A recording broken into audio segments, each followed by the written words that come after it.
வணக்கம். உலகம் முழுவதும் நடைபெற்ற முக்கிய நிகழ்வுகள் சிலவற்றை முதன்மை செய்திகளாக இப்போது பார்க்கலாம். முதன்மை செய்திகளில் தொடர்வது சிறிய இடைவேளை. தொடர்ந்து முதன்மை செய்திகளை பார்க்கலாம். அண்மை செய்திகளுக்கு தொடர்ந்து இணைந்திருங்கள் சன் நியூஸ் தொலைக்காட்சியுடன். செய்திகளை விரிவாக பார்ப்பதற்கு முன்பாக முதலில் இந்த நேரத்திற்கான தலைப்புச் செய்திகள்.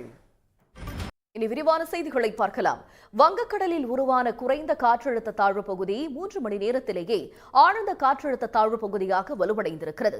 இது தமிழ்நாட்டை நெருங்கி வர வாய்ப்பிருப்பதால் மாநிலத்தில் வடகிழக்கு பருவமழை தீவிரமடையும் என தெரிகிறது. சென்னை, செங்கல்பட்டு, விழுப்புரம், தூத்துக்குடி, ராமேஸ்வரம் உள்ளிட்ட பல்வேறு மாவட்டங்களில் கனமழை கொட்டி தீர்த்துள்ளது. இதனால் குளிர்ச்சியான சூழல் நிலவியது.